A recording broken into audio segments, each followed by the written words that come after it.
And Arindam, pulling on this thread a little bit more, right? And looking at some of the other things that you said in the conversation. For example, product management, which today is almost ubiquitous. I mean, everyone. I mean, there's a joke that if you throw a paper ball in Bangalore, it'll probably hit up a software engineer, a startup founder, or a product manager in some shape or form. When you were joining Flipkart as a product manager, it wasn't really a career path or a functional role that was at the forefront of everybody's minds, right? At the Yeah. same time, just going by what you said, it was very clear. I mean, it's clear in hindsight that Flipkart as a company would need a lot of product managers over time to become the company that it has today, Yeah. right? I Yeah. remember when I was in undergrad, the associate product manager program Yeah. at Flipkart was all the rage, right? Like it was one of the Yeah. most sought after roles that people It were still trying is, to I get. believe, but And it yeah. still is, right? It Yeah. still is one of the most sought after roles that people wanted to still do, want to Yeah. get into after their undergrad, right? So my Yeah. question really here is, um, how do you design some of these things, right? It's not just about forecasting the role, but here there's also a significant amount of work that's gone in to Yeah. make the people future ready, right? Yeah. And it also in some shape or form served as a competitive wedge for Flipkart to be able to Yeah. get top talent. Could you tell us a little bit Yeah. about this about the program, but also in Yeah. general, right? How do you think about, like, once you forecasted it, you have an idea of what the future state of the organization looks like, you have the people in mind, but a little bit also about how you figure out the skills and the enablement aspect, Yeah. especially when things are a bit fluid like they are in high growth Yeah. startups. Yeah. Yeah. So when I joined Flipkart in 2014, I was told to lead the campus hiring part of it. Okay. And the first year I went there and I was like, I'm hiring, that's okay, right? From the campus, I'm okay to drive the operations, but what are we trying to achieve out here, right? That bigger goal was missing, is what I found, right? And as I spent a few more months at Flipkart, what I realized is that hiring product managers in India was really tough because you did not have anyone with that product management experience, right? Very, very few companies had product managers to begin with. So I remember what Niket and I had pitched to the leadership at that point in time. Niket was the chief of staff to Puneet, who was the CPO, who had joined from Google.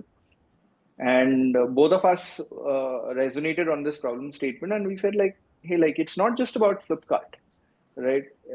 Flipkart, we are looking at it as the pioneers in the technology space in India, right?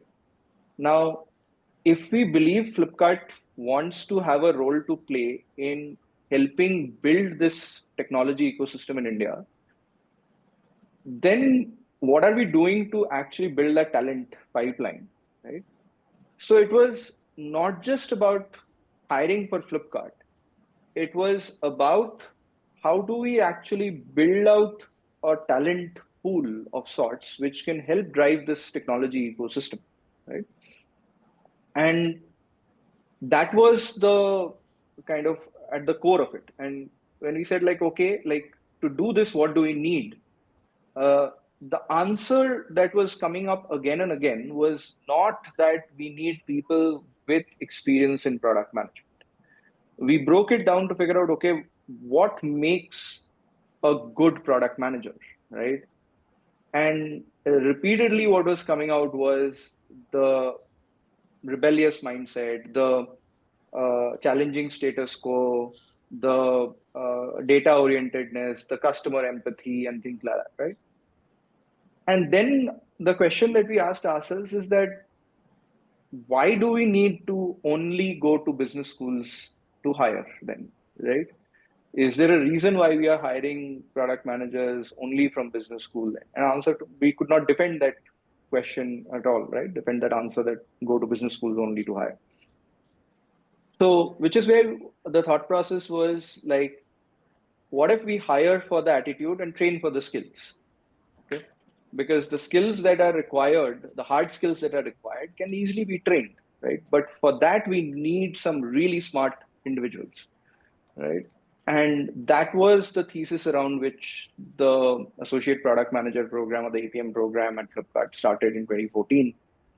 And in the very first go, when we started, we had three of them join us, right? One of them right now is at Google, Sydney. One of them is heading AI products at booking.com.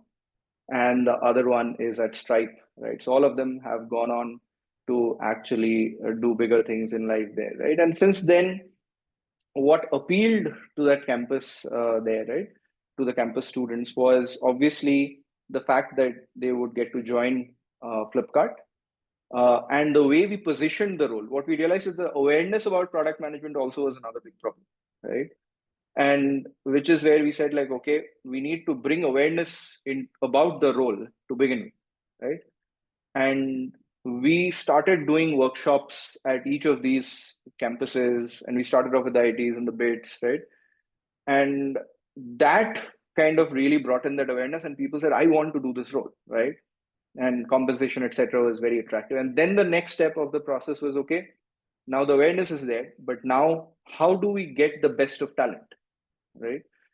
And the best of talent, the way the process works, and I'm not a big fan of the process, but it's a reality in most of these ITs and bits campuses. You have a day zero and day one and all of that. And typically, you will find consulting companies come on day zero, right? And a lot of the talent, right, that you would want to get onboarded would go to consulting companies, right? And coming from that institution, I knew that this is how it's going to work. So we laid it out to the campuses very clearly upfront that we come to your campus only if we get a day zero slot, otherwise we don't, right?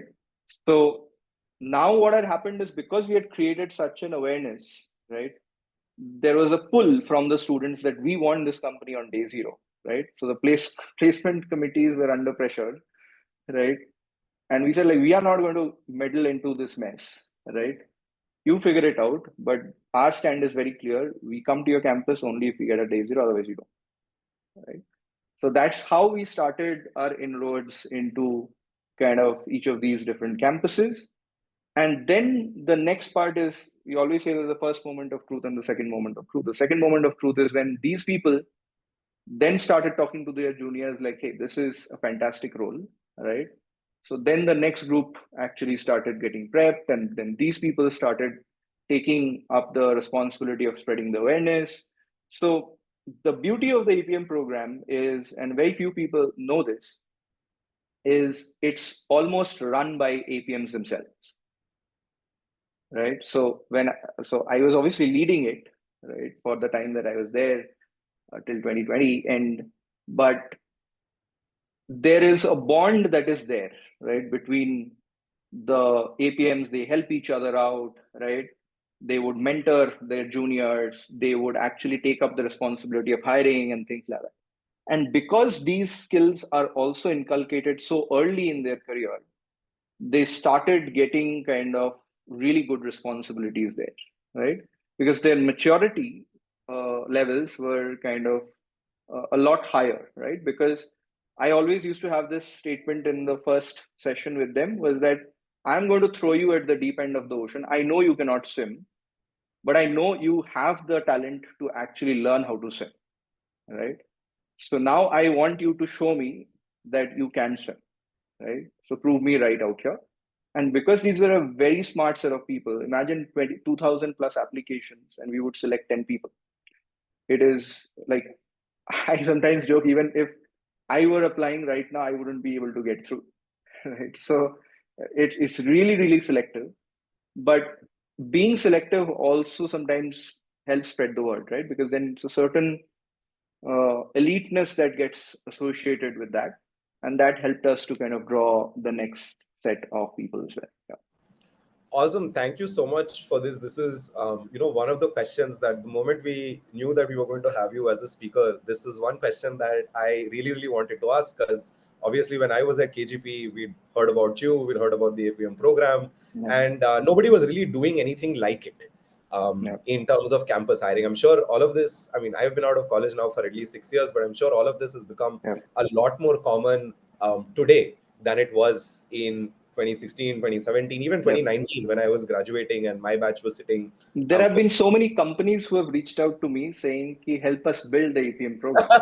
I'll be happy to tell you how we built it. But unfortunately, I think I have not seen any other company be able to replicate that, right? And the reason for that is because I feel they missed the trick of getting the APMs to bond and make that a community in themselves, right? Even right now, if I actually message an APM saying, "Hey, let's gather all the APMs together for a dinner or something," I'm pretty sure within a week's time you'll be able to get that group No, together that again, makes sense. right? It So makes sense. It's like a badge of honor in some yeah, shape or form, like you said, right? It's being a yeah, part of quote unquote an elite community, special forces in the within yeah, the regular army, something of yeah, that sort. And I think when you can drive that kind of pride yeah, in the role, I mean, it goes wonder. It does wonders in terms yeah, of not just being able to hire people, but on a continued basis, the NPS of the company of the role, and it yeah. becomes a self fulfilling prophecy, as you just said it.